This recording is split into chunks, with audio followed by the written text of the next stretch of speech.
আজকে বাসায় চটপটি বানাইছি। খুব বাসায় অল্প কিছু উপকরণ ছিল, সেগুলো দিয়া এইখানে লবণ, হলুদ, তারপর হচ্ছে একটু মরিচের গুঁড়া আর হচ্ছে জিরার গুঁড়া, ধনিয়ার গুঁড়া দিয়া তারপর এটা বানাচ্ছি।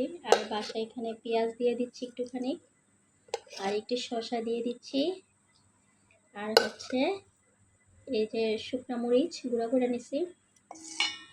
আর ডিমটা মনে হয় সিদ্ধ একটু কম হয়েছে, সমস্যা নাই, দিয়ে দিই।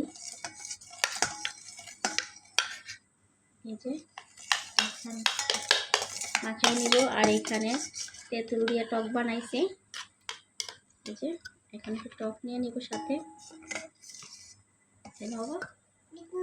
এই যে চটপটি আমার রেডি। মা